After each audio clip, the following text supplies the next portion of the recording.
함께 나눌 말씀의 제목은 성령의 권능을 힘입어 기쁨의 증인이 됩시다 라는 제목을 가지고 함께 하나님 말씀 나누고자 합니다.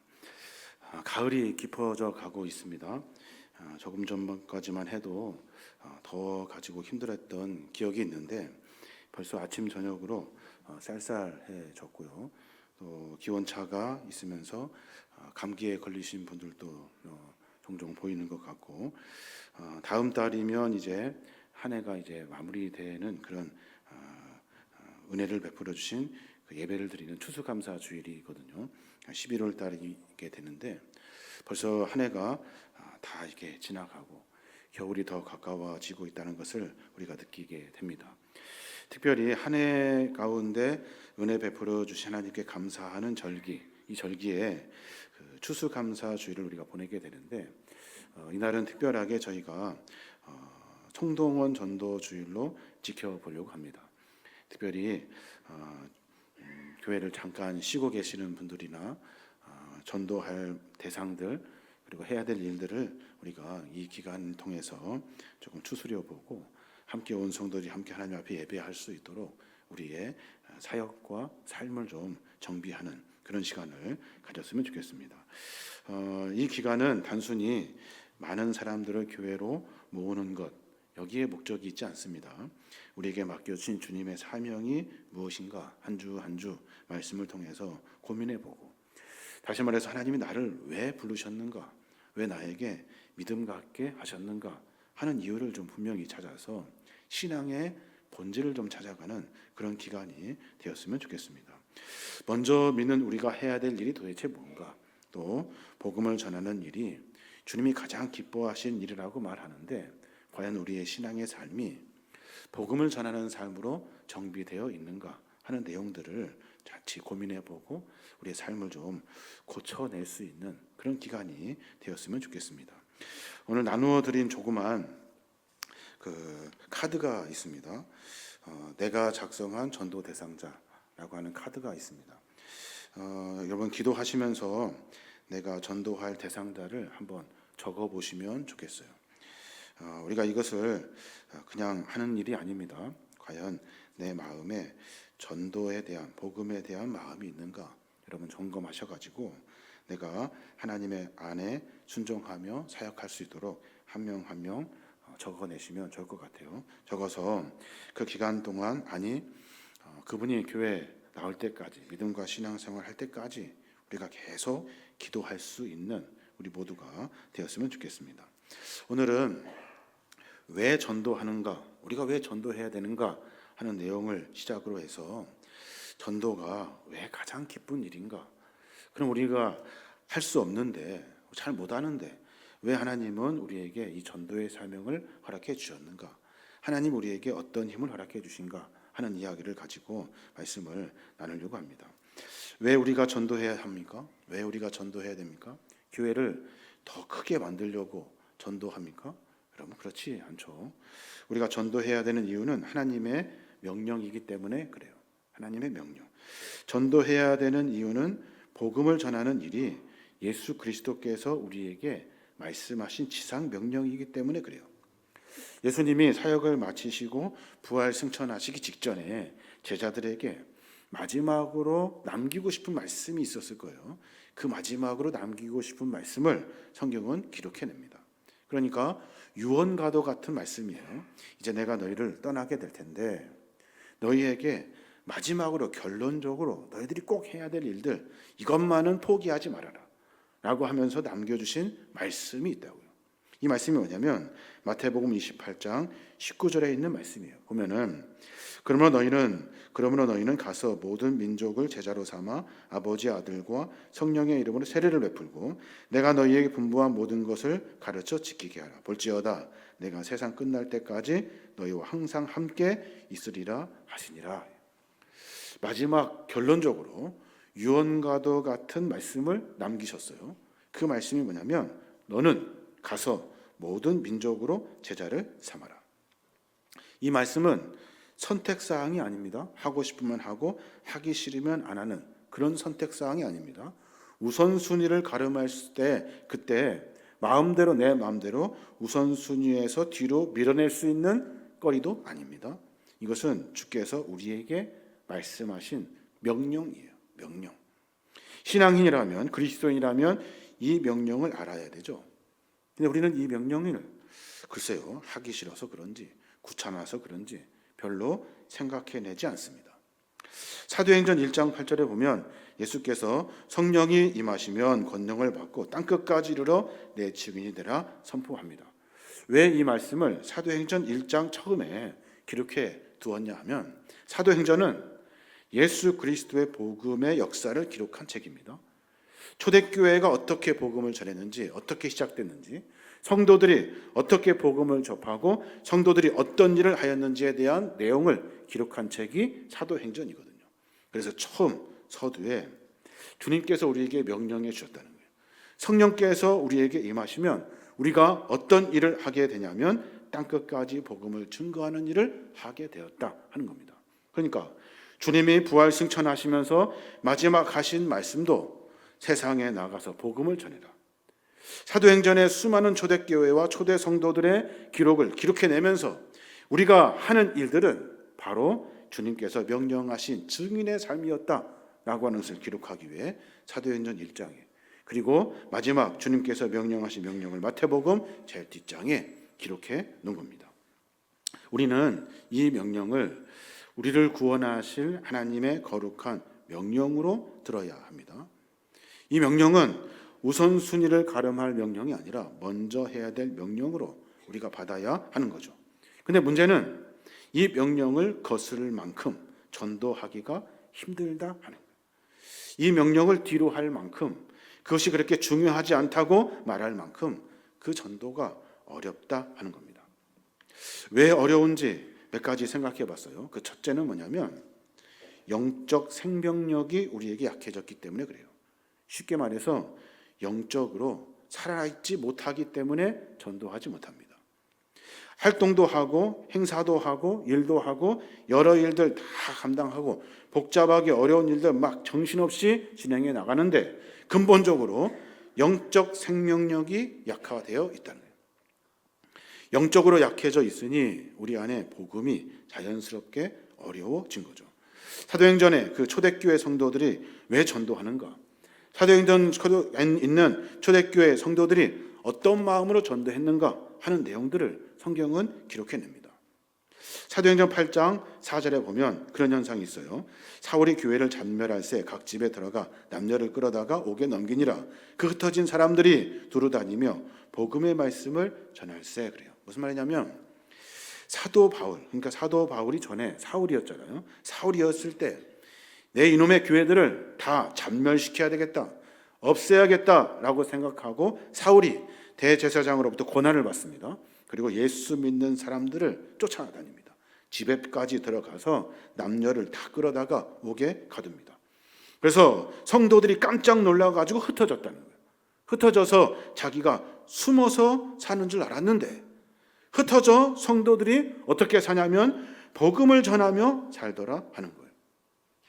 흩어진 사람들이 숨어 있어야 되잖아요. 복음은 입 밖에도 내서는 안 됩니다. 예수라는 이름이 입 밖으로 나와서는 안 됩니다. 거기에다가 당신 예수 믿으라고 말한다는 것은 나도 죽고 당신도 죽읍시다 라고 하는 말이거든요. 근데 그들은 흩어져서 그 복음을 전하려고 그 복음을 전하는 일들로 삶을 살아내었다 하는 겁니다. 왜 그럴까? 왜? 죽는 일인지 뻔히 하면서 왜 그 일을 하고 있을까? 왜냐하면 영적으로 충만해 있기 때문에 그래요. 이거 애매한 말 아닙니다.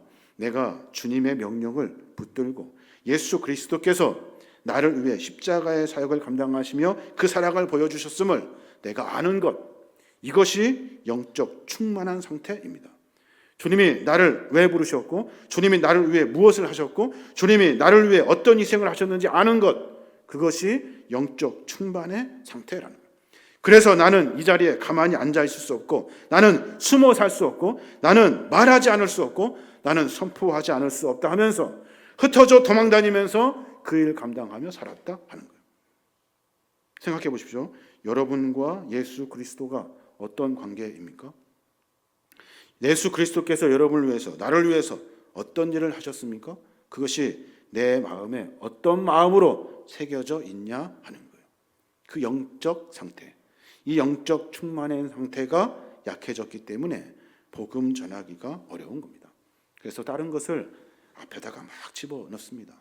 앞에다가 그것이 더 중요한 것처럼 말하고 설명합니다. 그래서 전도가 당연히 더 어려워지게 된 거죠. 또 하나 전도가 어려운 이유를 생각해 보니까 물질주의 때문에 그래요. 물질주의. 현대 사회가 물질주의와 성공주의에 빠져 있습니다. 교회도 마찬가지요. 교회가 세상에 있는 물질 만능주의와 성공주의가 교회 안으로 살며시 들어옵니다. 그러면서 성도들이 세상의 가치관과 교회 안에 있는 일들이 막 섞여졌게 됩니다. 영혼 구원보다 더 중요한 게 뭐냐면 세상에서 복 받는 것이 더 중요하거든요. 영혼 구원보다 더 중요한 게 뭐냐면 나 개인의 성공이거든요. 이게 훨씬 더 중요해진 거예요. 교회 공동체가 왜 시작했습니까? 교회 공동체가 시작한 근본적인 이유가 뭐예요? 예수 그리스도께서 우리를 위해 십자가 사역을 감당하셨거든요. 하나님이 그 아들을 우리에게 보내실 만큼 우리를 사랑하셨거든요. 그래서 교회가 시작되었고 교회를 통해서 그 하나님의 사랑을 전하라고 만들어 놓으셨는데 이 교회라는 공동체가 이상하게 물질 만능주의와 성공지상주의에 빠져가지고 세상에서 복받는 것이 더 중요하게 되었다. 개인의 성공이 더 중요한 관심거리가 되었다 하는 거예요. 기도할 때 어떻게 기도합니까? 우리의 소원을 위해 기도하죠. 우리의 소원을 위해서 기도하잖아요. 초대교회의 교회의 본질은 소원을 위해 기도하지 않습니다. 복음을 위해 기도합니다. 복음을 위해서. 내가 주의 복음을 전하기 위해서. 하나님 나에게 힘 주십시오. 성령님 나에게 말씀하십시오. 자꾸만 내 마음이 약해집니다. 무너집니다. 자꾸만 안 하려고 합니다. 하나님 나를 호되게 채찍질 하셔서 내가 복음을 전하는 사람으로 바꿔주십시오. 이게 초대교회 성도들의 기도였다는 거예요. 우리는 그것을 다 뒤로 하죠. 분명한 것은 주님 말씀하셔요. 마태복음 6장 24절에 보면 너희가 하나님과 재물을 겸하여 섬기지 못하느니라 그래요. 하나님과 재물을 겸하여 섬길 수 없습니다.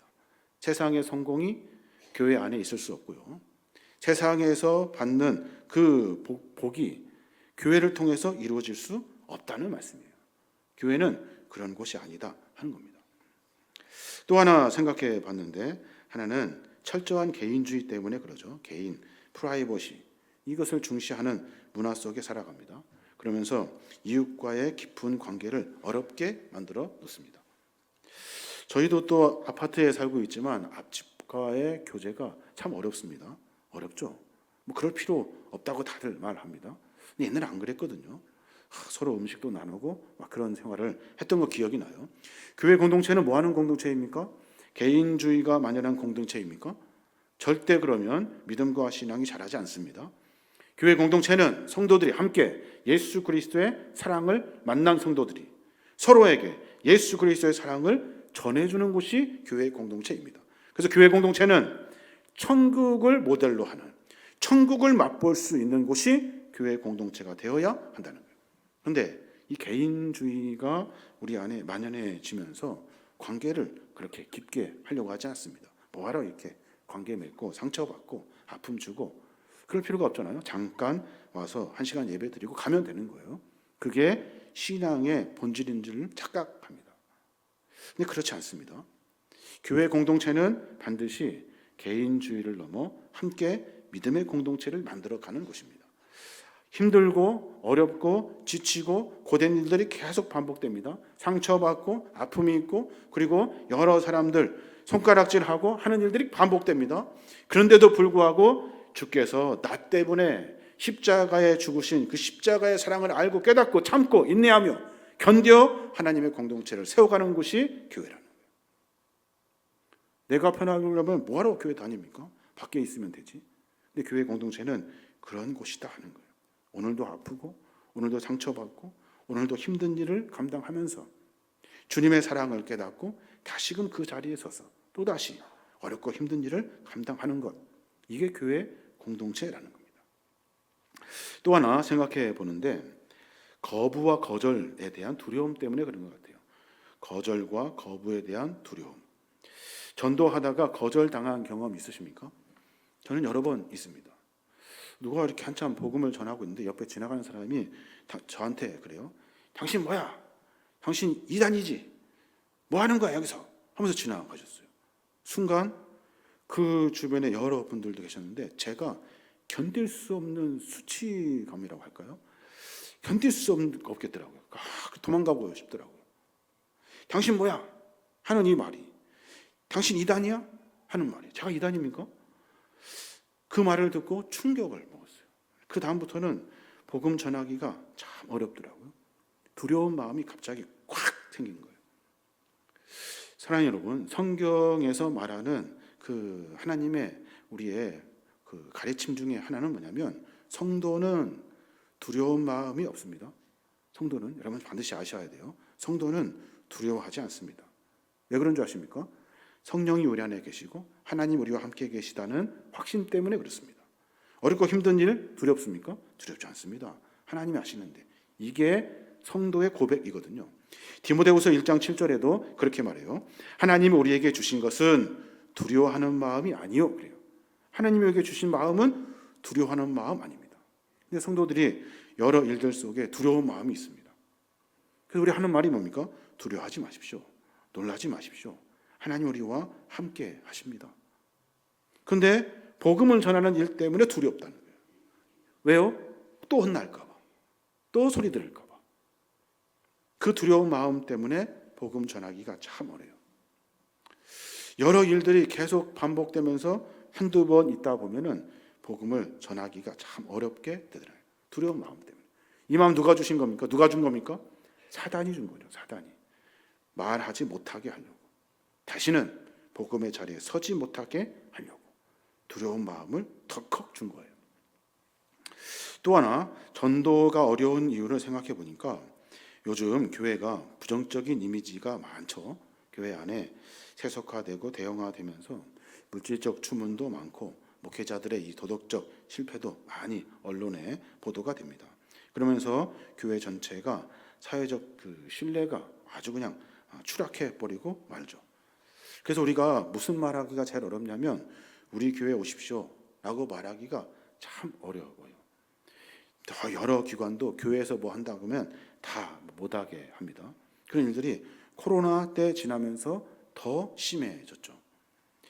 우리 교회 오라고 하는 말, 우리 교회가 부정적이지 않음에도 불구하고 그 말 하기가 참 어려운 것 같아요. 어떻게 해야 됩니까? 개혁해야 되죠. 바꿔내야 됩니다. 종교개혁으로 뒤집어야 돼요. 내가 그 일들에 있으면 우리 교회가 무엇이 잘못인지 고쳐내는 작업을 해야 되죠. 부정적인 이미지 때문에 우리가 말 못할 일이 아닙니다. 고칠 것은 과감하게 고쳐야 하는 거예요. 그 고쳐하는 일들을 통해서 교회가 새로워지는 거거든요. 그래서 교회는 늘 언제나 갱신되어야 합니다. 계속해서 옳은 길로 고쳐가는 거예요. 우리 안에 그 고쳐가는 일들은 없고 교회의 부정적인 이미지 때문에 복음 전하는 일, 말하는 것, 우리 교회 오라고 말하는 것을 주저주저 한다면 그것처럼 바보스러운 일은 없는 거예요. 또 하나 생각해 봤습니다. 전도에 대한 잘못된 인식 때문에 그래요. 전도를 누가 합니까? 전도를 특별한 은사를 가진 사람이 하는 것처럼 우린 착각합니다. 그렇지 않습니다. 하나님이 여러분을 부르신 이유는 여러분을 통해서 다른 사람이 복음을 듣게 하시려고 부르신 거예요. 여러분 축복하시려고 부르신 거 아닙니다. 여러분에게 좋은 취직 얻게 하려고 취직 자리 주려고 부르신 것 아닙니다. 여러분에게 무슨 직분 주려고 부르신 것 아닙니다. 여러분을 통해서 복음이 전하게 하시려고, 복음이 전달되도록 여러분을 부르신 거예요. 그래서 전도는 특별한 은사를 가진 사람이 하는 것이 아니거든요. 또 전도는 어떤 특별한 프로그램이나 이벤트로 하는 것이 아닙니다. 재미있어서 전도하는 것 아니거든요. 이건 사명의 문제예요. 사명의 문제. 내가 그리스도인인가? 내가 하나님의 제자인가? 나는 과연 믿음을 가진 사람인가에 대한 문제지, 재미있으면 하고 재미없으면 안 하는 문제가 아니라 하는 거예요. 고린도후서 2장 15절에 보면 그렇게 말합니다. 우리는 구원받은 자들에게나 망하는 자들에게나 하나님 앞에서 그리스도의 향기니, 그래요. 구원받은 자들에게나 망하는 자들에게나 우리는 그리스도의 향기입니다. 우리는 향기예요. 우리가 지나갈 때마다 향기가 난다고요. 그리스도의 향기가 난다고요. 그 향기를 맡은 사람이, 그 사람들이 예수 그리스도의 향기가 그리워서 예수 그리스도의 사람이 되는 거죠. 우리가 그리스도의 향기가 되도록 몸부림쳐야 하는 겁니다. 우리의 삶이 그래서 전도가 되어야 하는 거예요. 삶이 향기 나야 되는 거죠. 삶이 하나님의 백성의 삶을 살아야 하는 겁니다. 전도에 대해 고민할 때 내 삶이 과연 그리스도인으로 살만한가 하는 문제를 맞닥뜨려야 됩니다. 내가 하고 안 하고의 문제가 아닙니다. 내가 과연 그리스도의 향기가 나는 사람인가 생각해 보시고 고쳐 가셔야 돼요. 그래야 우리 안에 복음이 전파됩니다. 또 하나 생각해 보면 신앙생활을 왜 하는가? 신앙생활을 평안하려고 신앙생활을 한다는 거예요. 평안하려고 신앙생활을 합니다. 초대교회 성도들이 평안했을까요? 앞에 우리가 봤습니다마는 사울이 쫓아다니거든요. 죽이려고 쫓아다녀요. 그 뒤에는 로마 병사들이 쫓아다닙니다. 그 뒤에는 유대인들이 쫓아다닙니다. 그 뒤에는 계속해서 적그리스도가 나타나서 우리를 쫓아다닙니다. 한 번도 신앙생활하면서 평안한 적은 없었던 역사예요. 근데 우리는 지금 어때요? 평안을 구한다. 평안하길 원하죠.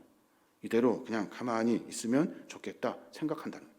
그래서 전도할 이유도, 전도할 명분도 찾지 못하는 거예요. 개인의 평안과 안전을 우선시한다는 거예요. 십자가의 자녀들은 그렇게 살지 않거든요. 제자는 그렇게 살지 않습니다. 축복보다, 은혜만 받으려 하는 것보다 내가 하나님 앞에 무엇을 할 수 있을까를 고민한다는 겁니다. 저의 모습도 생각해 보게 됩니다. 내가 과연 올 한 해 몇 명을 전도했는가? 손가락을 꼽을 수가 없을 만큼 많은 것이 아니라 없어요. 손가락을 꺾을 만큼, 하나 꺾을 수도 없을 만큼 없다는 거예요. 이게 정상입니까? 이게 목사입니까? 이게 성도입니까? 문제 있다 하는 거예요. 문제 있다. 마태복음 28장 19절 말씀을 다시 보면, 그러므로 너희는 가서 모든 민족으로 제자를 삼아 아버지 아들과 성령의 이름으로 세례를 베풀고 내가 너희의 분부한 모든 것을 가르쳐 지키게 하라. 볼지어다 내가 세상 끝날까지 너희와 항상 함께 있으리라. 앞에는 다 잘라버리고 하나님 나와 함께 하십시오. 항상 나와 함께 하신다고 하지 않았습니까? 함께 하셔서 내일 잘 되게 해주십시오. 내가 하는 걸음걸음마다 하나님 축복해 주십시오. 앞에는 다 잘라버리고 뒤에만 붙들고 살아가고 있다는 거예요. 하나님 언제 함께 하십니까? 복음을 전할 때, 나가서 민족을 향하여 제자로 삼을 때, 그들에게 세례를 베풀 때, 그들에게 복음을 전할 때, 내가 입술로 예수 믿으십시오 라고 말할 때, 그때 하나님 우리와 함께 하신다는 거예요. 우리를 축복하시려고, 우리를 좋은 길로 인도하시려고 내 욕심껏 하나님이 나와 함께 하시는 것이 아니라는 거예요. 오늘 말씀 보니까 하나님이 나와 함께 한 것이 아니에요. 내 삶이. 복음을 전하지 않으면 하나님이 함께 하시지 않는다 말씀하고 계시다는 거예요. 이것을 우리는 새카맣게 잃어버리고 있다는 거예요. 사랑하는 여러분, 전도를 왜 해야 됩니까? 왜 해야 됩니까? 전도를 생각해 봤어요. 고민해 봤습니다. 왜 하는가 했더니 이 하나님의 애끓는 사랑 때문에 전도하는 것 같아요. 하나님의 애끓는 사랑, 잃어버린 영혼을 향한 하나님의 애끓는 사랑. 우리가 전도해야 되는 이유는 영혼들을 위해서, 잃어버린 영혼들을 위해서 하나님의 그 마음이 애끓고 있다고요. 안타까워가지고. 그래서 어떻게 하십니까? 자기 아들 독생자 예수 그리스도를 우리에게 내어주신다고요. 아니 우리가 뭔데? 하나님과 우리가 도대체 무슨 관계인데 우리를 그렇게 사랑하셔서 자기 아들을 내어주냐는 거예요. 내 아들을 누구 때문에 내어줄 수 있습니까? 아무도 없어요. 그렇게 할 사람이 없을 거예요. 저도 할 수 없습니다. 그런데 하나님은 애끓어요. 안타까워요. 애통하는 마음으로 내 아들이라도 내어주어서 그 아들의 고통을 내가 감수하면서 그 아들의 고난을 내가 감당하면서 그를 통해서 모두가 영생을 얻을 수 있다면 내가 내 아들이라도 내어주겠다. 애끓는 마음 때문에 그러거든요. 요한복음 3장 16절 하나님이 세상을 이처럼 사랑하사 독생자를 주셨으니 이는 그를 믿는 자마다 멸망치 않고 영생을 얻게 하려 하심이라. 맨날 들었던 말씀이잖아요. 그런데 그 마음이 우리 안에 전달되지도 않고 느껴지지도 않은 거예요. 왜 전도합니까? 하나님의 애끄는 마음 때문에 전도하는 거예요. 누가복음 15장에 보면 탕자의 비유가 있죠. 아들이 집 나가 버렸어요. 자기 아버지 재산 먼저 주십시오 해가지고 가지고 나가서 살고 있다고요. 아버지는 그 아들이 돌아오기를 기다린대요. 돌아오기를. 문도 잠그지 않고 매일 밤같이 늦게까지 아들이 오기를 아주 손꼽아 기다리고 있다. 아주 눈을 뜨고 한시도 그 밖을 시선을 놓치지 않고 기다리고 있다는 거예요. 애끄는 마음, 자식을 다시 만나고자 하는 애끄는 마음 때문에 그 일을 하고 있는 거예요. 베드로후서 3장 9절에 보면 그런 말씀이 있습니다. 아무도 멸망하지 않고 다 회개에 이르기를 원하시느니라 그래요. 누구 한 사람도 멸망하지 않고 다 영생을 얻어 생명 얻기를 원하시는 것이 하나님의 마음이라. 애끊을 하나님의 마음. 하나님, 난 주님의 제자입니다. 난 주님을 믿는 사람입니다. 나는 하나님의 사람입니다. 나는 성도입니다.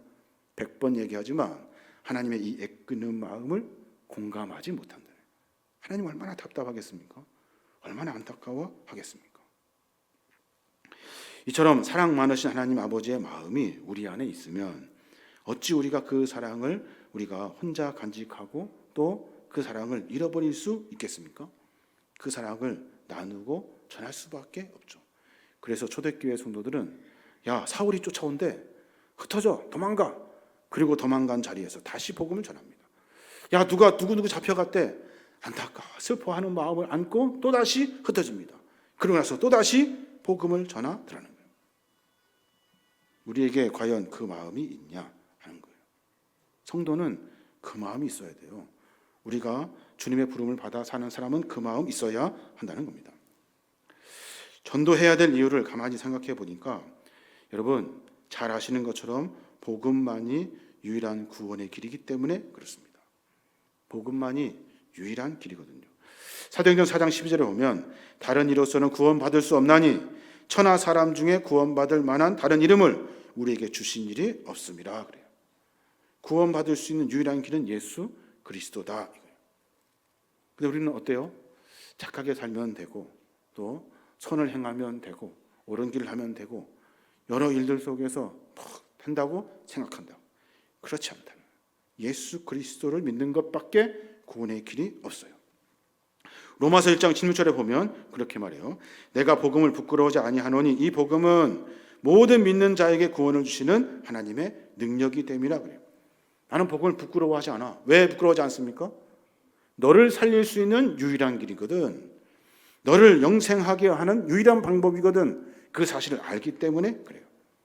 내가 복음을 전하는 일이 왜 능력이 됩니까? 하나님이 그 일에 능력을 주신다고 약속해 주셨던 이 복음은 모든 믿는 자에게 구원을 주시는 하나님의 능력이 됨이라 라고 말씀하고 있는 거예요. 그래서 복음을 전할 때 능력이 나타나게 되는 겁니다. 그냥 능력 주십시오. 이거 해결되게 능력 주십시오. 100번 기도해도 안 된다. 됩니까? 하나님이 더하여 주시는 축복 외에는 없습니다. 우리에게 받을 하나님의 은혜와 축복은 능력은 복음을 전할 때 나타나게 되는 겁니다. 제가 신학교를 갈 때 고민했던 적이 있습니다. 과연 내가 목사의 자격이 있는가? 지금도 자격이 없는 것 같아서 참 마음이 아프고 회개하는 일이 참 많은데 그때 안 가겠습니다. 안 하겠습니다. 왜냐하면 저희 아버지가 저한테 소원기도 하셨거든요. 그래서 그 복음 하는데 이렇게 시간을 지내게 됩니다. 그때 학생회 때 그때 은혜 받고 내가 가야 될 길이면 복음을 전하겠습니다. 했던 적이 있어요. 그래서 어떻게 전하는지도 모르죠. 뭐 어떻게 할지도 모르겠고 그래서 나는 그냥 말하겠습니다. 예수 믿으십시오. 예수 믿으십시오. 그 말만 하겠습니다. 하고 자전거 타고 돌아다닙니다.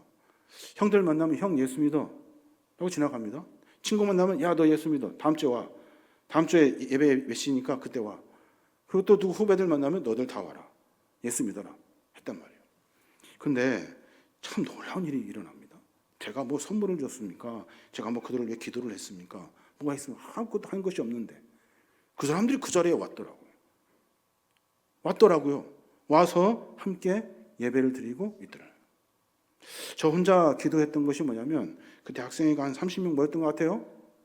근데 하나님 내가 전도해서 한 90명 되면 한 70명 90명 되면 신학교 가겠습니다. 그래서 신학교 갔어요. 따지도 않고 신학교 갔어요. 복음은요, 복음을 전할 때, 능력은요, 복음을 전할 때 능력이 나타나는 겁니다. 여러분, 사기꾼의 소리에 듣지 마십시오. 능력이 막 나는 것이 아니에요. 복음을 전할 때 놀라운 능력이 일어나게 되는 겁니다. 다니엘서 12장 3절에 보면 그런 말씀이 있습니다. 많은 사람을 옳은 대로 돌아오게 한 자는 별과 같이 영원토록 빛나리라 그래요. 옳은 길로 돌아오게 하는 사람들은 별과 같이 빛나게 하신대요. 제가 군대에 있을 때 그때 전도한 친구가 한 명 있습니다. 전에도 제가 말씀드린 것 같은데 그 친구가 대순진리교 다녀요. 대순진리교. 그래서 휴가 때 되면 후배들 이렇게 어슬려 가지고 제사 드리러 가고 막 그랬어요. 그래서 제가 저 후임이기도 해서 그렇게 하지 말아라 계속 그랬어요. 근데 제대를 이제 했습니다. 제대를 하고 한참 있는데 제가 군산에서 사역할 때 토요일에 저에게 찾아왔어요. 서울에 사는 친구였는데 버스 타고 내려와서 저를 만나려고 왔어요. 근데 너무 바빠 교회가. 틈을 낼 수가 없어요. 같이 점심을 먹을 수 없을 만큼 바빠요. 사무실에 여기 잠깐 앉아 있어라. 그리고 또 이동할 때는 또 데리고 가고. 그리고 그 친구가 시간 돼서 이제 간다는 거예요. 대화를 많이 못했습니다. 그리고 그 친구가 버스를 타고 가요. 제가 그때 충격을 먹었어요. 충격을. 뭐라고 하냐면 전에는 나한테 뭔가 얘기해주고 싶어가지고 그렇게 쫓아다니더니 내가 그 얘기 좀 들어보려고 왔는데 왜 지금은 가라고 하는 것처럼 뭐가 그렇게 바쁘니 너에게 그 얘기를 들을 수가 없다 하면서 그래서 그 친구가 버스 타고 갑니다. 제가 그때 충격을 받았어요. 내가 사역하는 이유가 뭡니까? 내가 사역하는 이유가 복음 전하는 것 아닙니까? 그걸 까먹고 있었던 거예요. 매 순간 하나하나 전부 다 내가 하는 일들은 복음 전하는 일들과 연결돼야 되는데 그것을 연결시키지 못하고 있었던 거예요. 복음 전하는 것이 그렇게 중요한데 그 친구 그거 들으러 왔는데 제가 바로 쫓아갔습니다. 가서 미안하다고. 내가 이제 얘기할 거니까 들을 거냐고. 그 친구가 한참 이렇게 저렇게 하다가 복음을 들어요. 예수 그리스도 내가 만난 예수를 전해주었더니 들어요. 지금은 천주교회 다니고 그리고 교회를 다니고 그래요. 아직은 믿음이 다 자라지 않은 것 같아서 염려스러운 부분이 있지만 다시는 대순진리교회 하지 않아요. 그런 짓거리 하지 않아요. 복음을 전할 때 여러분 능력이 나타납니다. 복음은 그래서 우리 안에 능력이 되는 거예요. 왜 우리가 지금 복음을 들을 수 있을까요? 초대교회에 있었던 그 사람들이 열심히 수고해서 애써서 그럴까요? 물론 그런 것도 있겠죠. 그런데 하나님의 능력이 복음을 전하는 그들에게 있기 때문에 그래요. 선포하십시오. 말하십시오. 전하십시오. 그리고 기도하십시오. 그리고 순간순간마다 복음을 전하는 사명을 가지십시오. 예수 그리스도를 믿는 사람이라면 복음을 전하는 것이 1번이지 다른 것 잘하는 것이 1번이 아니다 하는 거예요. 그 사실을 깊이 알고 깨달아야 하는 겁니다. 복음을 가지고 설득하려고 하지 마십시오. 설득으로 복음이 전해지는 것이 아닙니다. 선포하는 겁니다. 뭘 선포합니까? 나 예수 믿었어. 나 예수 믿어. 이렇게 살고 있어. 나 예수 믿어. 내가 예수 믿으니 이렇게 되더라. 라고 하는 것을 선포하는 돼요. 설득하는 거 아닙니다. 꼬시는 거 아닙니다. 내가 선포하는 거예요. 왜 예수 믿어야 돼? 라고 할 때 말해주라는 거예요. 내가 증인이 되어야 한다는 거예요. 선포하는 일들 속에서 하나님의 능력이 나타나게 되는 겁니다. 우리가 몇 주간 고민하면서 할 겁니다. 이거 적는 거 다 적어가지고 교회에 내고 막 현수막 붙여가지고 할까 했습니다. 근데 그렇게 하는 것이 아니에요. 복음은 우리를 부르신 하나님이 그 시점부터 부르신 그 날부터 주님이 다시 우리를 불러가시는 그 날까지 우리가 해야 될 일들입니다. 본질을 정확히 찾으셔야 돼요. 끝까지 복음 전하는 일이 우리의 사명이라는 것을 아셔야 합니다. 그게 성도입니다. 그게 믿음을 가진 사람이라는 거예요.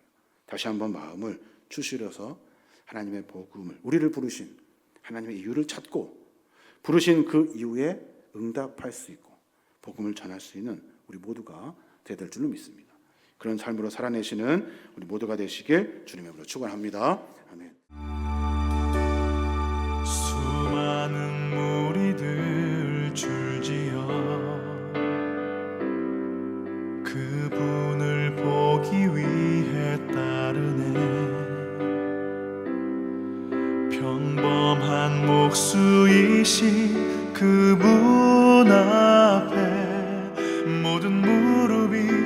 울어 경배하네.